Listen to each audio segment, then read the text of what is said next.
All right, hello and welcome to an episode of Sneaking Into Movies. Today we're going to be going down Quentin Tarantino's filmography, and Jason and I are going to be recommending or not recommending Quentin Tarantino movies. Okay, Jason, are you ready? Wait, before we start, Before we start, okay. do you remember the first time you saw a Quentin Tarantino movie? I saw Pulp Fiction. I think I saw Pulp Fiction before I saw Reservoir Dogs. I saw it in the theaters. You saw it in the theater, which you were absolutely not old enough to see. 100%. I remember it was in 94, so I was, younger, but yeah. You were not 17. I also remember going to see that movie, sneaking in with the then girlfriend to in hopes of what 15-year-olds do in movie theaters, but I just kind of watched it and was I was not ready for the content. Yeah, the games. I wasn't ready for it, but yeah, that was my first exposure to it, and then Reservoir Dogs after that. That's what I mean. You can't help. At that age, I was very impressionable, 15 or 16, starting to come into into alternative films and movies. I mean, it be music and everything. So, okay, let's start at the beginning. I mean, the first one he starts to counter on is 1992's Reservoir Dogs, starring a ton of people. Harvey Keitel in particular, Tim Roth, Michael Madsen. Jason, recommend or not recommend? Recommend. Okay, recommend. I recommend it too because it's just so cool. It's not my favorite of his films, but to have that, at that point, it just felt so cool.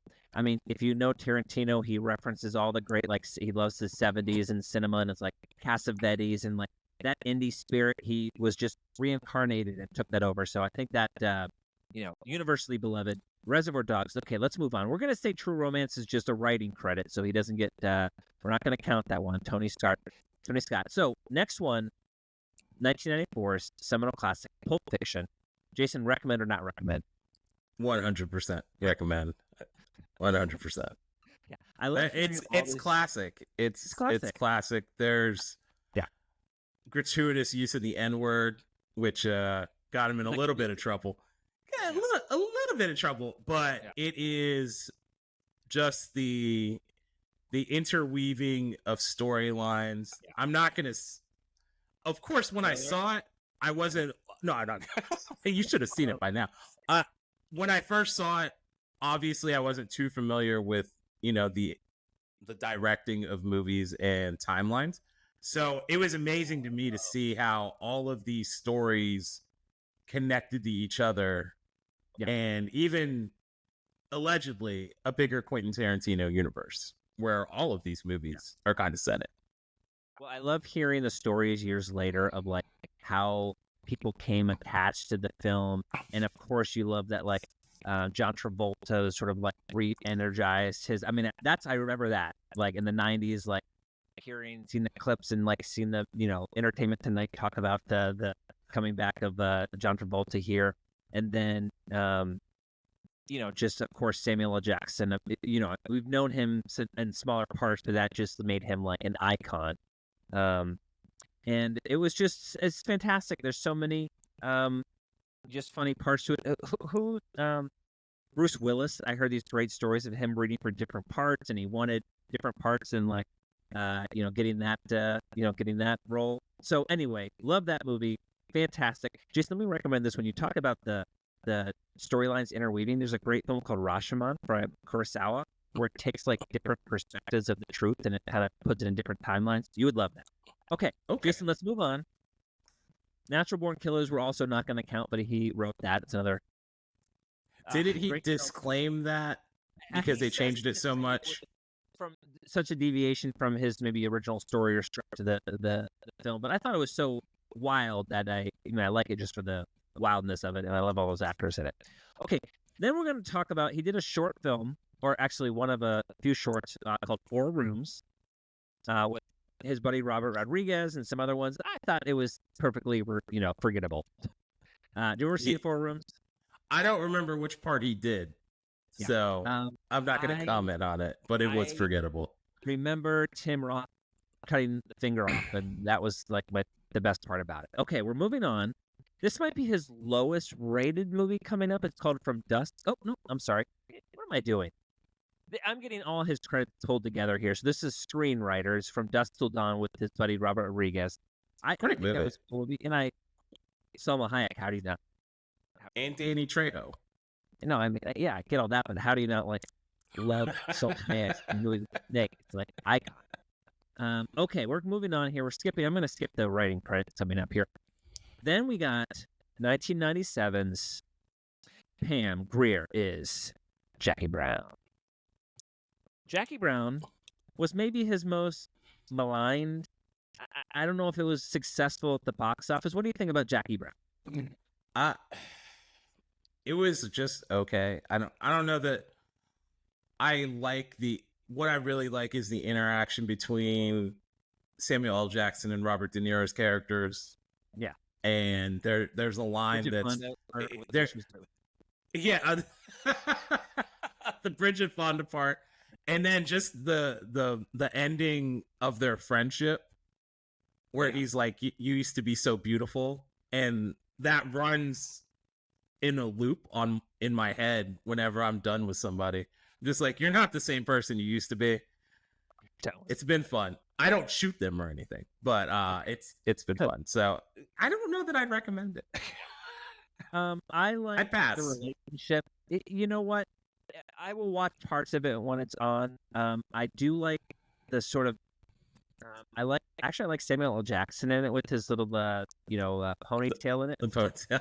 But I like the relationship of Robert Forster and Pam Grier in it. It's a sort of more mature type of relationship, and I think I appreciate that more as I get older. But I'm gonna say, of his films, it's not the one I would, turn people to. Now we're gonna move on to 2003. It's a little bit more fun action. Kill Bill Volume 1 with Uma Thurman, David Carradine, and a whole bunch of other stars. Jason, Kill Bill Volume 1, recommend or not recommend? 1,000% recommend. 1,000%. I mean, my God, I love Kill Bill. The scene, there's so many amazing scenes. She is his muse and his, in his films. David Carradine, how can you not love him? This film is one of my top 10 rewatch. I will rewatch Kill Bill whenever it's on, almost specifically for that final fight scene. It's amazing. I think he blends together different genres. You have your samurai stuff, you have some kung fu stuff, and when I was researching this, what I learned is in 1993 he executive produced this movie called Iron Monkey. I still own it to this day. One of my favorite kung fu movies of all time.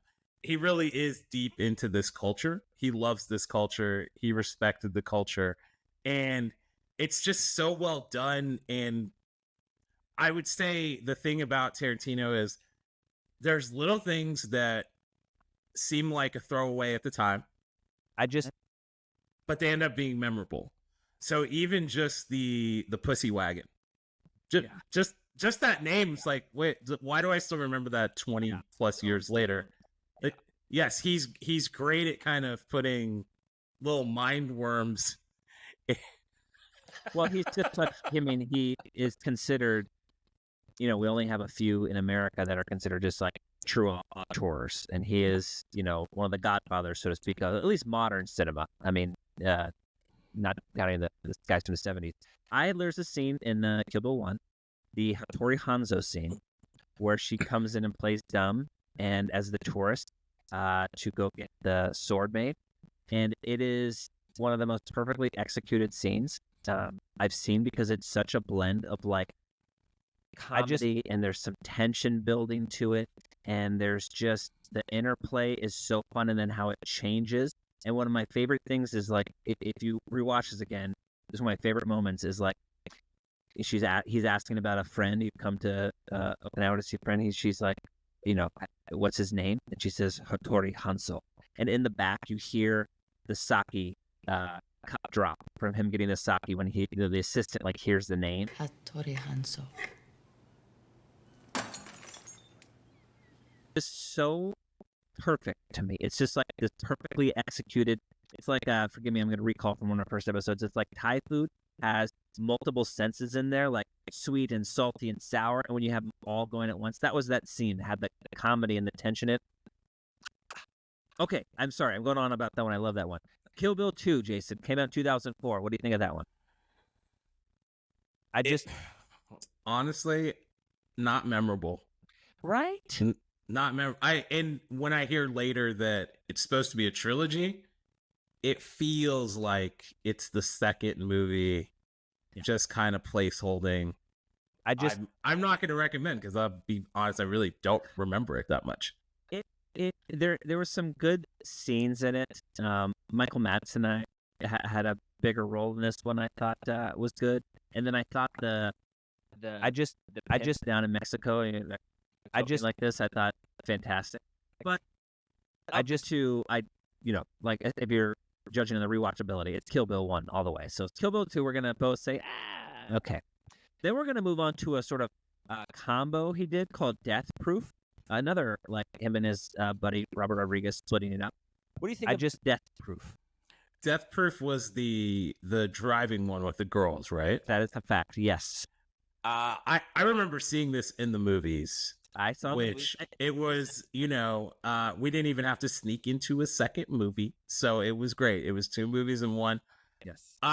It was a throwback to those car chase scenes from 70s movies, like Bullet or something, where it's like, 25% of this movie's a car chase with very little dialogue. I'm down for it. I think it was well done, and it was a great combo with Planet Terror. Okay. So recommend or not recommend? I am going to. Ooh, that sounds like I'm gonna not recommend. Jason, I thought it was fun. Zoe Bell. I'm not. When I look at this, I look at like, would I watch? Like, how many times am I willing to watch this in a row or rewatch it? That one doesn't do it. I wouldn't rewatch it. Okay, there we go. So no. Okay, Jason, I have. I'm not gonna go back and search another site here, because the one I had was updated 10 years ago and has stopped at a certain filmography. So we're gonna move on. Okay, after Kill Bill 2, after Death Proof, came 2009's Inglourious Basterds. Jason, what do you think of Inglourious Basterds? Would you recommend? I recommend Christoph Waltz. Okay. The rest of the movie, he was amazing in it. Opening scene. I just told you about the Tori Hanzo scene. That opening scene is again just God. It's just God tier in a sense, as the kids would call it. It's so perfectly done. It builds the tension in it. Like the French actor, as he has the milk, and oh my gosh, and then he points to him on the floor. I'm not Christoph Waltz. I guess German star, or some other, Austrian star. No disrespect. Did not know him until this film, and talk about an arrival. Talk about the whole cinema world when they saw him. Almost instantly, you're beloved off of one scene. So. Love that film. There's some other parts in there. I love that Brad Pitt seems like he's just happy to be there. I'm not happy to be working on the Tarantino set. You know what I mean? It's just whatever you need, Quentin. They're just buddies and things. I like that. You know what? It has lost a little. I'm not as I rewatch it as in a totality, it loses me a little bit there. But I do love and the ending is fantastic in the actual theater. Fantastic film. So I would recommend that. I think it's one of his most refined films. Okay, we're moving on to I think another fun one is Django Unchained. I think Tarantino, Leonardo DiCaprio is phenomenal in this movie. Deserves all the hate he would get there. What do you Django Unchained? What do you think about that one? I'll say honestly, the whole cast. There weren't any real weak spots in there. There were the characters you love to hate. I think part of what I like the most is it It showed the brutality of slavery. Yes. The fighting. From Mandingo fights to the sweat box. Yeah. Just the... We get a very edited version. And there's a lot of parts of slavery where they just decided, let's just not talk about it. And this... I'm not going to say it doesn't sensationalize it. It definitely sensationalizes it. Yeah. But this really did exist. This is a thing that really did happen. And the ideal of a slave breaking free and exacting revenge, I'm for it. Yeah. I'm for it. You're for it. I'm for it. Pro-slavery revenge. I thought I'm not pro-slavery. I am. Oh, okay. Not from North Carolina like some people, but I am pro. Whoa, Jason, look at that! Nice little. I'm pro. To quote Killer Mike, I'm pro kill your masters.